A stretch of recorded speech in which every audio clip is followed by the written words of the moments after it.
Uh, I would like to talk about ovarian stimulation for freeze-all cycles. Is it different from fresh cycles, or it is the same concept? Actually, we know that the different components of stimulation may affect the outcome if they, through either affecting the oocytes and oocyte number and quality, and subsequently the embryos, or by affecting the endometrial receptivity, or both. And this is how the components of ovarian stimulation will affect the outcome in the fresh cycle.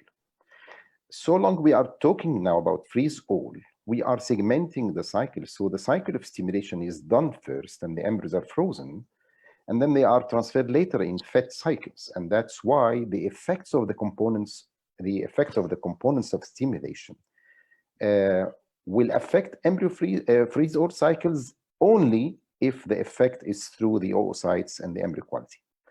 And the components of ovarian stimulation that affect the endometrium mainly will not have an extended effect on the fed cycles.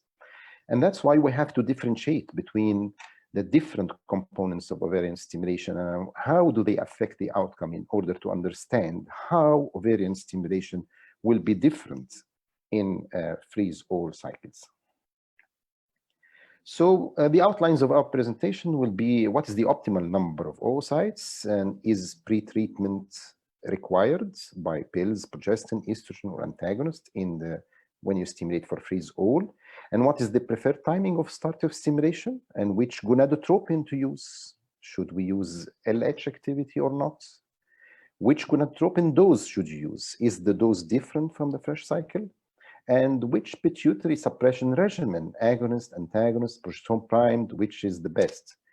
And what is the preferred ovulatory trigger?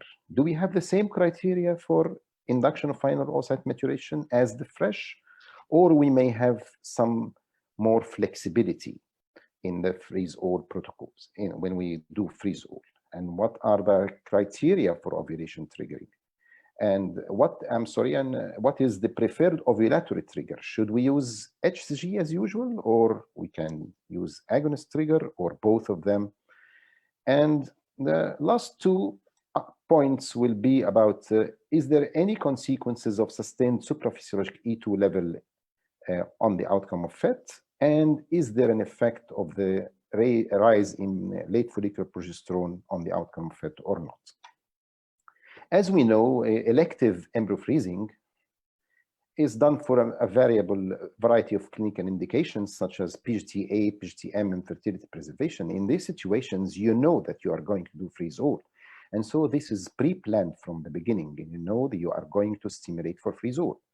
And in this situation, you can use some non-conventional stimulation protocols, such as the DuStim or the progesterone primed ovarian stimulation according to the indication. And this is a mandatory freeze-all protocol, and it is pre-planned also. But in other certain clinical situations, you convert the fresh cycle to a segmented cycle due to some incidents that you faced during stimulation, such as the rise in the late follicular progesterone, high risk of developing ovarian hyperstimulation that was not seen from the beginning, or inadequate endometrial development of polyps, or any other medical or paramedical indications. In such situations, you start the stimulation with the intention to do fresh transfer, but you convert it to freeze-all in the end.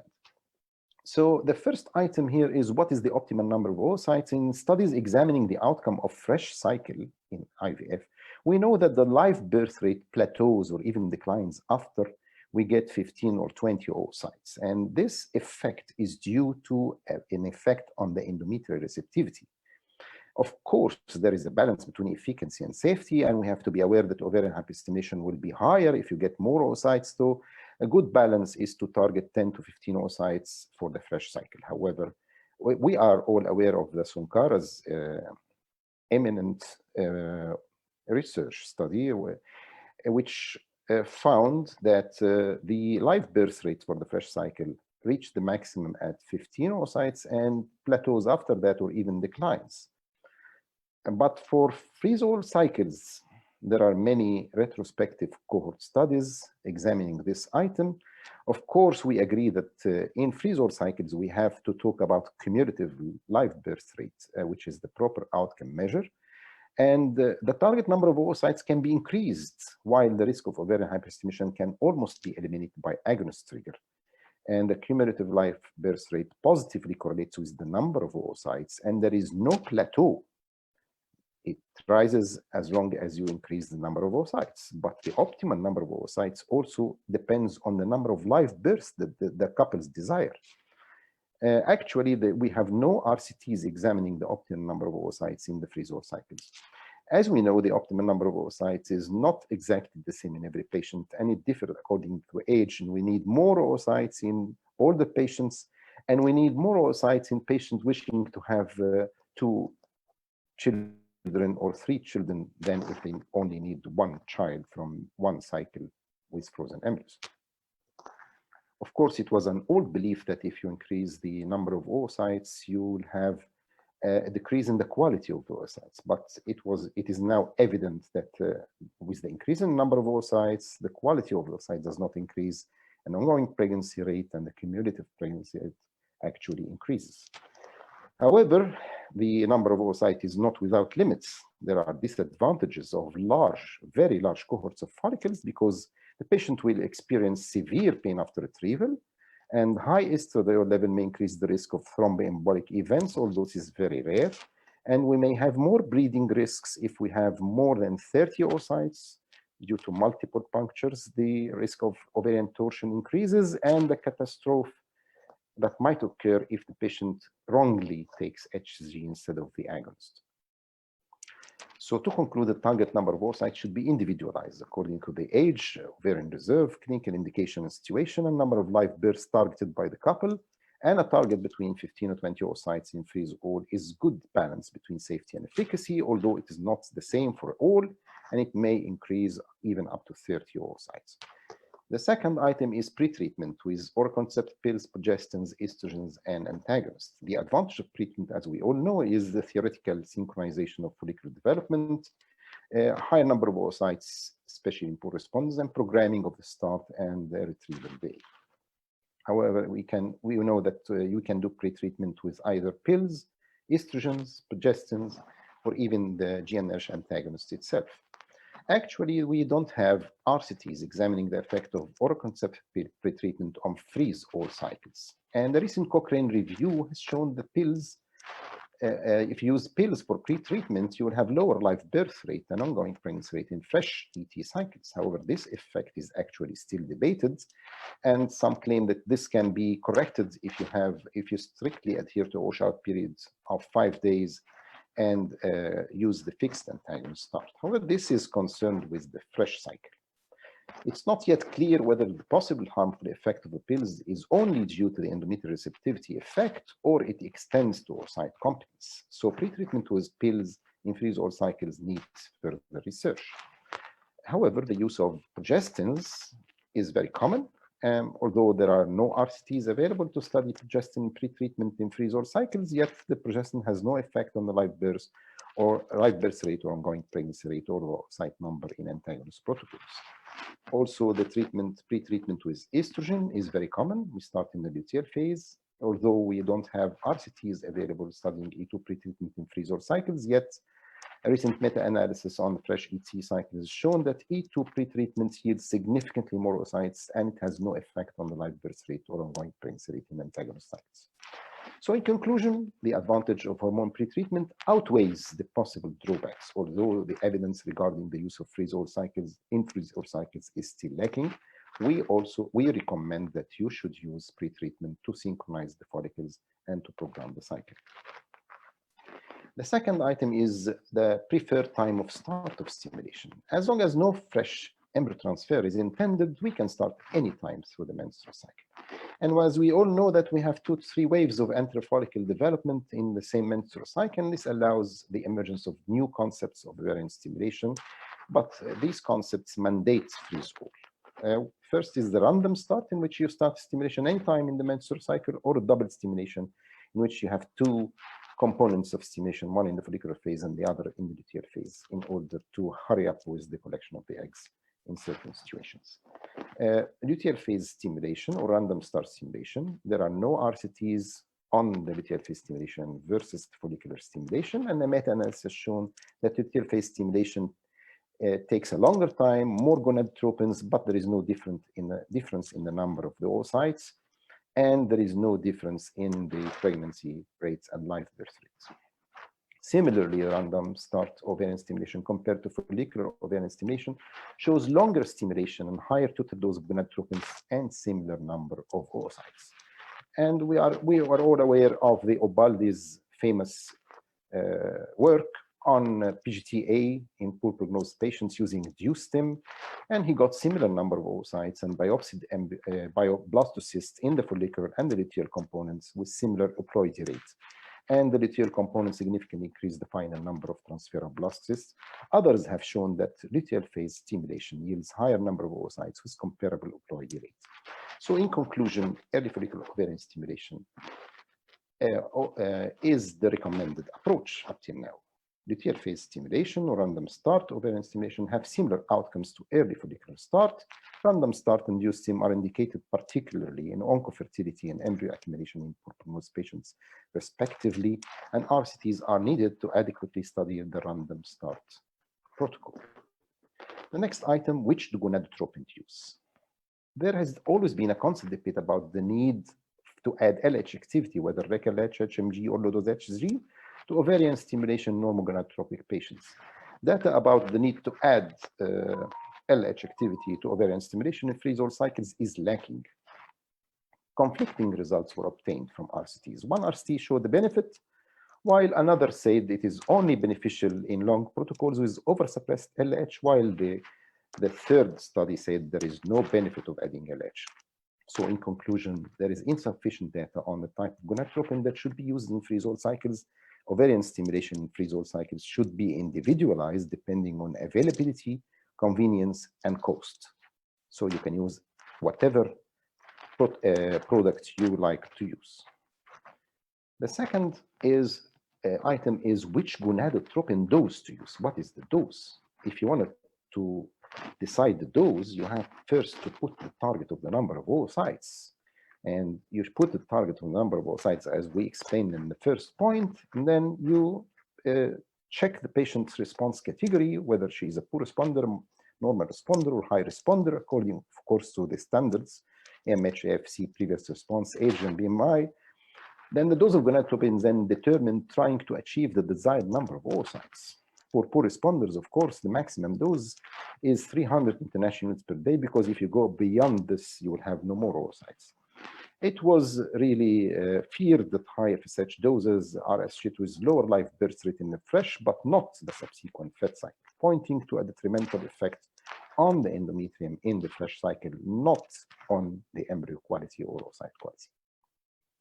So oocyte quality does not decrease as the number of oocytes increase, and this has been shown that the euploidy rate decreases with age, yes, but it does not decrease with the cohort size.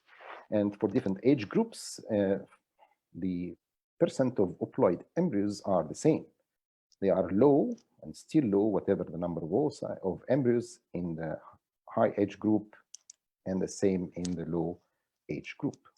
So in conclusion, the optimum dose of gonadotropins that is supposed to yield the planned number of oocytes should be used, and high gonadotropin dose can be given if necessary to achieve a desired large cohort of oocytes.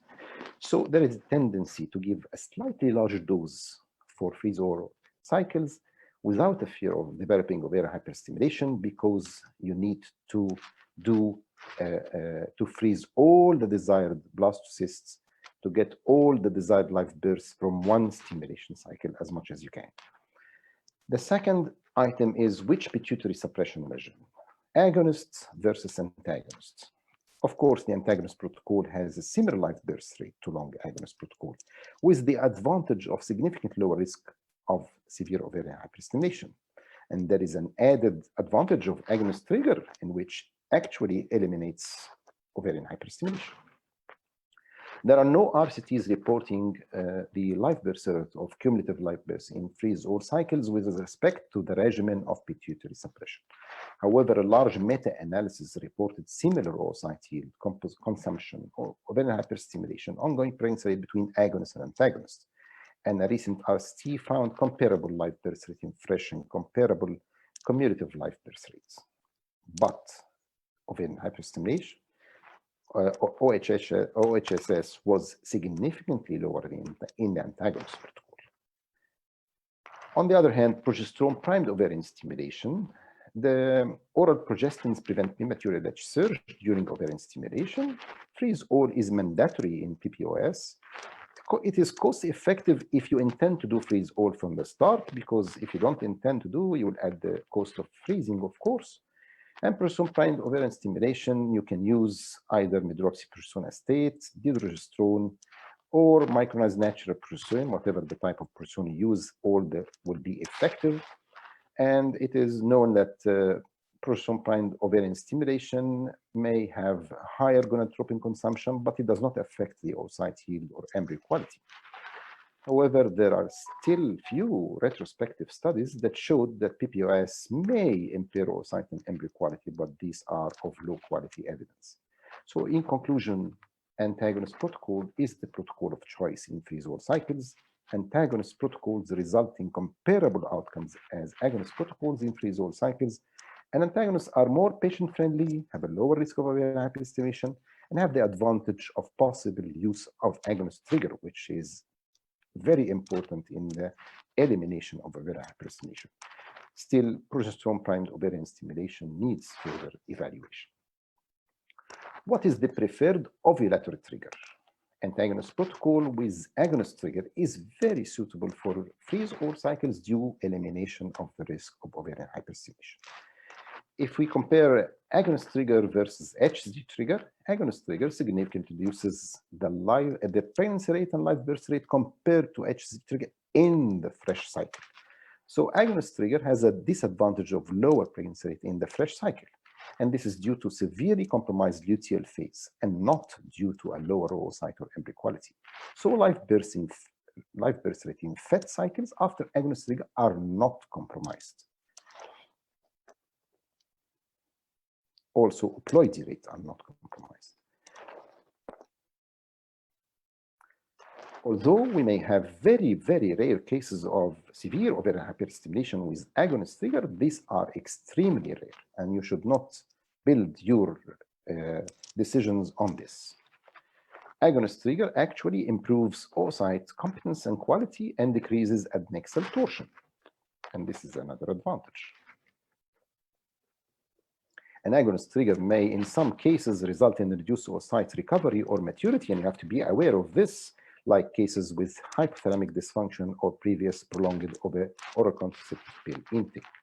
And so in this particular situation, you have to be aware of that. You will need to use HCG, and that's why you have to be very careful with the dose from the start in order to avoid getting into the problem of ovarian hyperstimulation. The dose is from 1 to 4 milligrams in leuprolide and from 0.1 to 0.4 in triptolide. One says that we can use the dual trigger, HCG plus agonist versus HCG trigger. The dual trigger may improve treatment outcome. However, the number of oocytes is the same, and no studies examine that in freeze-all cycles. However, adding HCG puts the patient at the risk of severe ovarian hyperstimulation, and we should avoid this. Even if you want to lower the risk by giving low-dose HCG, still the risk exists, and it's not worth it. So in conclusion, GnRH antagonist protocol with GnRH agonist trigger is the preferred protocol for freeze-all cycles. It eliminates the risk of ovarian hyperstimulation without compromising the treatment outcome. The next item is what are the criteria for ovulation triggering? Actually, the criteria for final oocyte maturation triggering have never been clearly established for antagonist protocols. They were initially adopted from the agonist protocols. The usual criteria for trigger are, like most publications, 3 or more follicles, 17 or more millimeters each. It was found that strict timing of the trigger is important for optimizing ongoing pregnancy rate in the fresh cycle.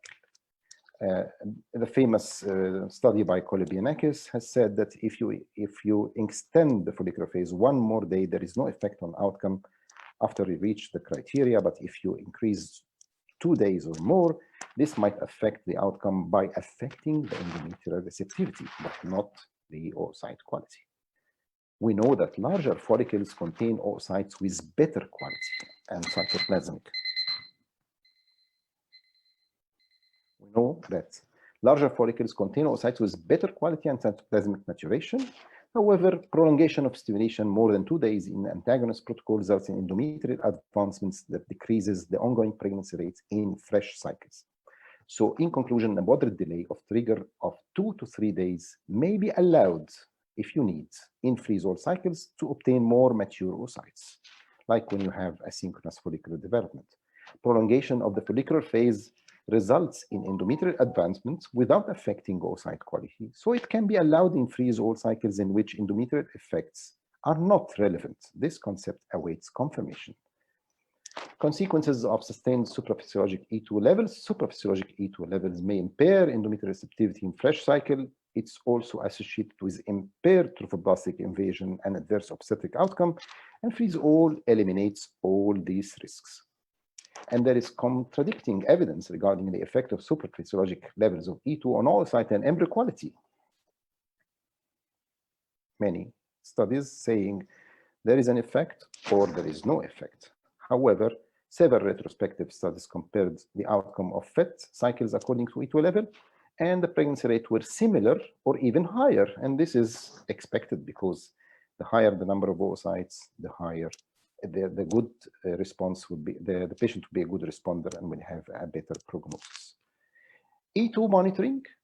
In the fresh cycle, it has been proven that E2 monitoring is not needed, and ultrasound monitoring alone is enough and is efficient if we regard the cumulative pregnancy rate and ovarian hyperstimulation syndrome.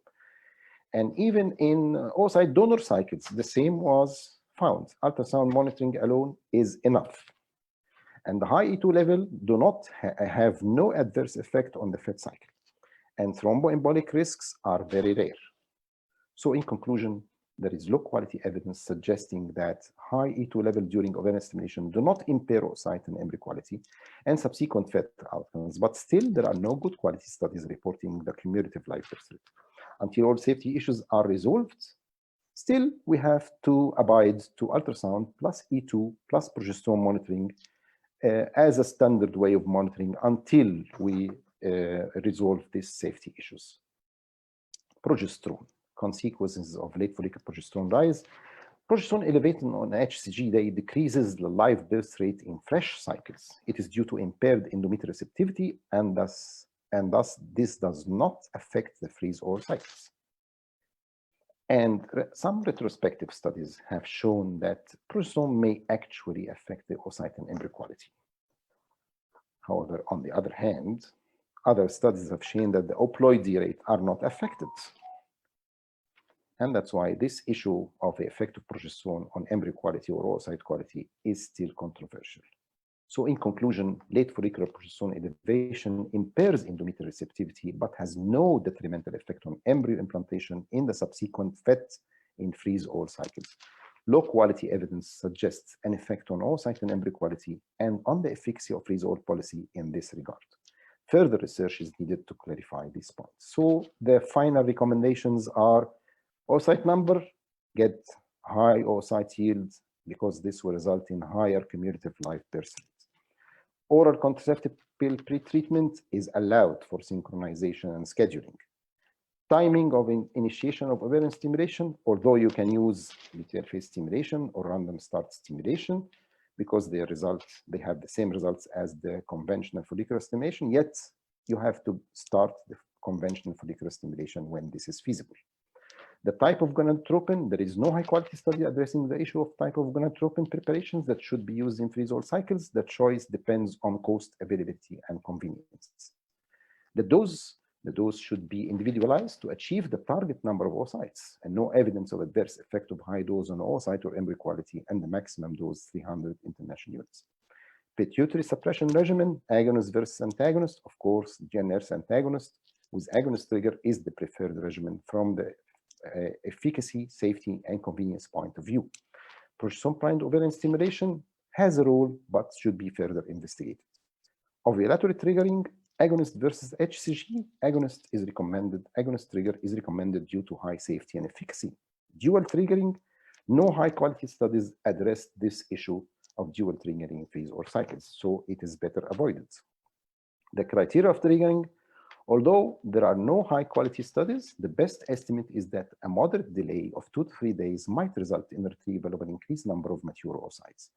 Impact of supraphysiologic levels of E2, no high quality studies evaluating safety and efficacy in freeze-all cycles. The available evidence point to no harm on oocyte quality and therefore no effect on freeze-all cycles. Impact of late progesterone rise elevations.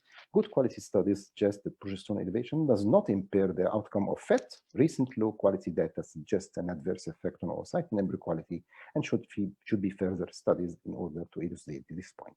Thank you very much.